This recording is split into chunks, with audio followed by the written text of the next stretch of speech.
A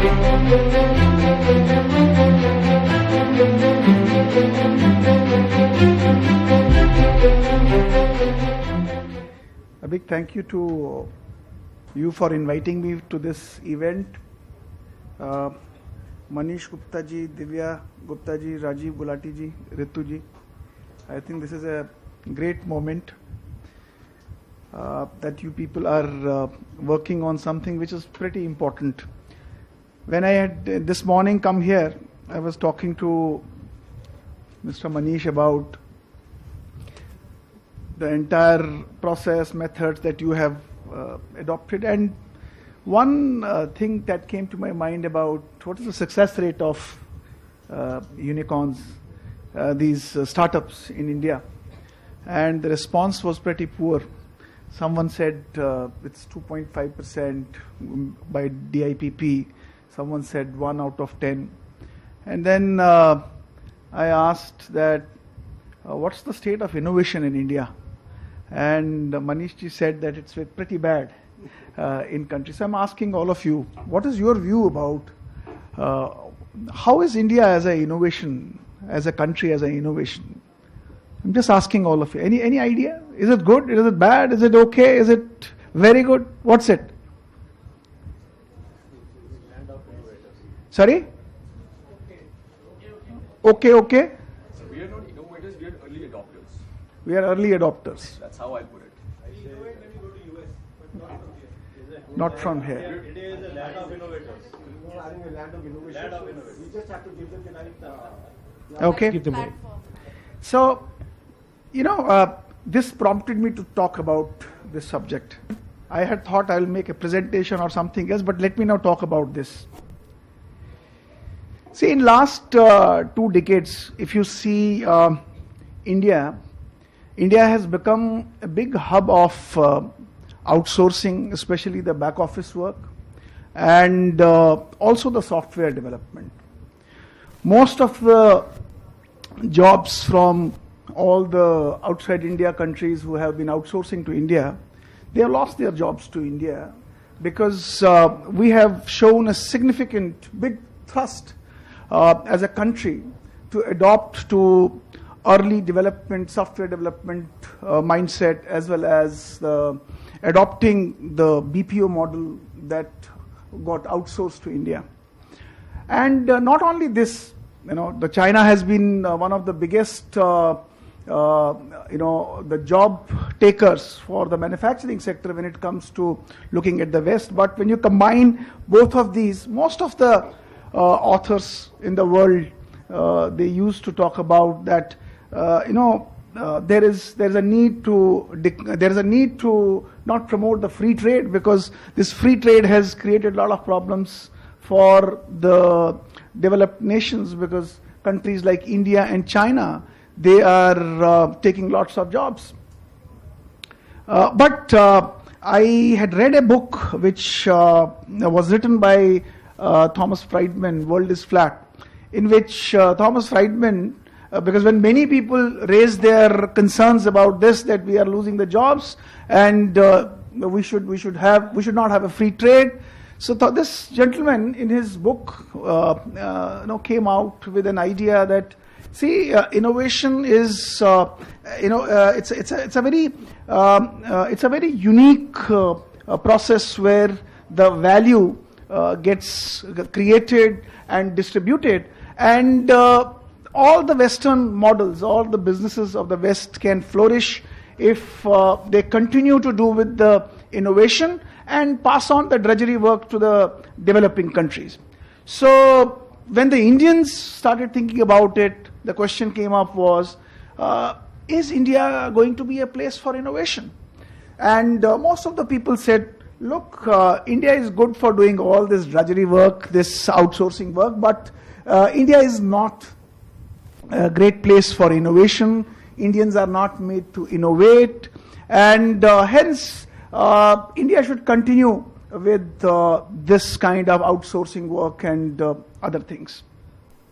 And then the question came, can India become? But then most of the people raised their objections, and most of the people had their observations that because the rote education system that we have in India, where the creativity is completely lacking, India cannot compete in that kind of segment.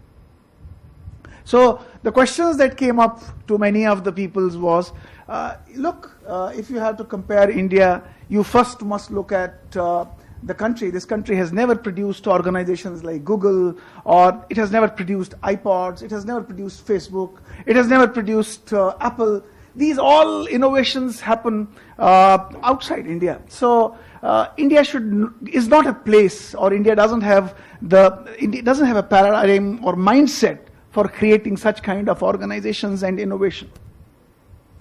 But when you look and do a little bit of research, and I went through some of the research documents in last few years that I have seen, India has significantly done well. And when you say significantly done well, you will have to define innovation in two ways. One is a visible innovation, another is an invisible innovation. Most of the visible innovations that we see today in the form of, you have iPad, or you have iPhone, or you have Microsoft coming with any kind of innovation, you have GE coming with an innovation. So the first thought that comes to the mind is, okay, this is coming from a company like Microsoft, which is an American company.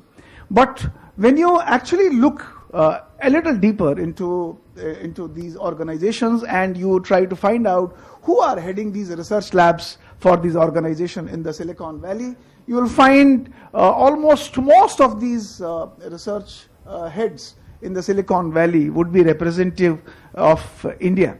Then many people would raise the question, or they have an observation, that most of these people who are Indians, but they are leading the research labs in Silicon Valley, their education background would have been largely from the American institutions or European institutions. But most of the research has indicated that almost all of them who head these research organizations in these large organizations, all of these people are having their education done from India, which is also indicative of that the quality of education in India is not bad, and the quality of mind that we have created in India, and then those have gone and contributed in these multinational companies, and they're in R&D labs, they're also Indians. But then the question comes, back in India, you don't have actually the all these minds like we heard, they're all getting drained out, and they get to US, and they go to Europe. But in last few years, especially in 5-6 years, we have seen a huge spurt in India, especially for those organizations who are multinational companies, who are big brands among the top 500 Fortune companies. If you go and look in India, majority of these companies have started opening their research and development centers in India. You go to Hyderabad, you go to Delhi, you go to Kolkata, Bangalore, Chennai. Most of these R&D centers are now being opened, migrating from Silicon Valley or from their headquarters in US or Europe and coming to India. And most of these companies in India are being actually run by the people in India who are Indians and have their education in India. I was reading a data that almost 700 to 800 such organizations from these MNCs have opened their offices in India for research and development. Almost 4.5 lakh people, Indians, are working in these organizations. The second question came up, okay, they are working in India, they have opened their R&D centers, but then they are working on the local product development. I found through the research that most of the work that they do in India in these research and development organizations is that they are working on the global product developments. And these global product developments are also monitored. If you look at their parent, in their headquarters in Silicon Valley, where they are doing innovations, and the innovations they do in India, there is a way of measuring the quality of these innovations as well. And when they file patent, one of the measures of seeing the qualitative patent is forward citations. So when the researchers try to do research around these patents that are being filed in India by these organizations and then their parent organizations in their Silicon Valley or outside India, you will be surprised to find that both of the patents had the identical forward citations, which also showed that the quality of patents that are being developed from India are equally as good as what you see in the global world. So the first thing I want to share with you is that this visible innovation definitely sometimes makes us feel that we are not the innovators. But when you go to the invisible part of the innovation, there is a bigger story and a different story to tell us, which is really encouraging and which tells us that majority of the world today, the innovative brains are driven by Indians. The second thing I want to talk about the invisible innovation is that not only the products that are being innovated by Indians who contribute in developing the new products, there is a big spurt in process innovation. If you look around the world, majority of these BPOs, because these are those jobs which normally the Westerns don't want to do. They think they are the most boring jobs. And when they outsource these jobs to India, what's happening in India? The process improvement is one of the biggest mantra that has happened in BPOs. They not only migrated their processes from US or Europe to India. In India, if you go to any BPO, it's being manned by the youngsters. But youngsters become quickly bored with these BPO work. But what do? They innovate. They go to their manager, they go to their boss and tell, boss, can we do it in a different way? So the predictive modeling that has happened in these BPOs has actually created a bigger leeway for BPOs because they have become more cost-effective processes, and that cost-effectiveness has come through the process innovation that our youngsters have done in India. The third invisible innovation that in India is outsourced innovation. And outsourced innovation, when I say that, it means that majority of large organizations outside India, when they have to do innovative work, they outsource the innovative work. For example, you have HCL company in India, which has a big lab in India, but what do? They do a lot of research for a Boeing organization or a Dreamliner that you fly. When you fly in a Dreamliner, the air collision or the night flight systems, who has developed that? That has been developed in the HCL labs. But when you fly the Dreamliner, you think you are flying into a Boeing or a Dreamliner and this innovation has been done by this company. But no, these innovations are happening in the HCL labs. You go to the pharmaceutical companies. Most of the molecules that are being developed, they are being developed through an outsourced model in India by Indian companies and the Indian researchers. So this is another aspect I want to share with you as an invisible innovation. Another area I have found is management innovation. What's happening? Most of the business models today, they are breaking and they are creating cost, effectiveness structures. And in the structures, because I worked with some companies, like I was with IBM before Schneider, when IBM had to create some kind of cost modeling, what did they do? They restructured the entire organization and created a center in India from where the South Asian countries and majority of their learning and development, HR processes, business outsourcing was happening from India.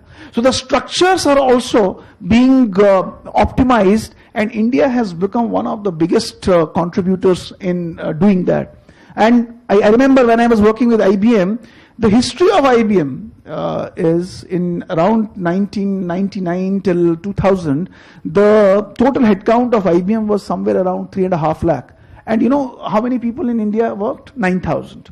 In 2003, when IBM announced their business report, out of the total headcount that they had, this 9,000 had grown to 45,000.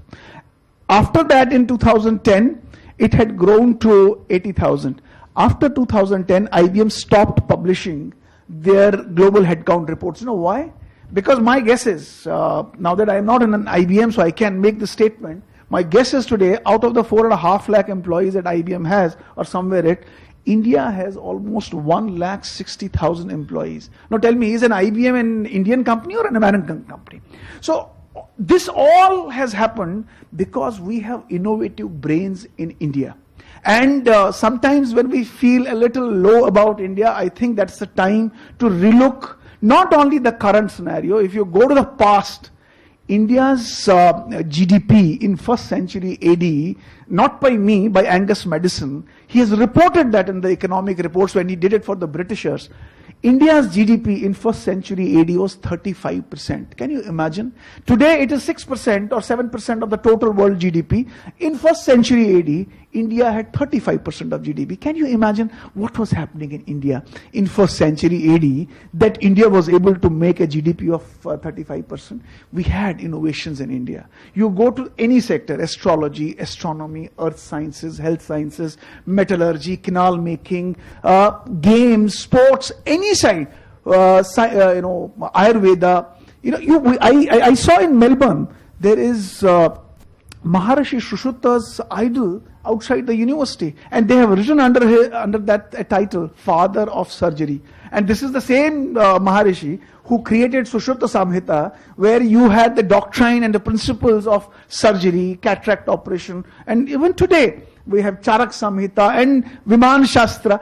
So many things that we had in the past. But what happened in between was the transition of education system, transition of value system. We were made to believe by the invaders and colonials that you are not worth to create, innovate. You are supposed to do what we are telling you to do. So while I was sitting there and I was listening to some people, all of you have read marketing and we heard about the 7 P's of marketing.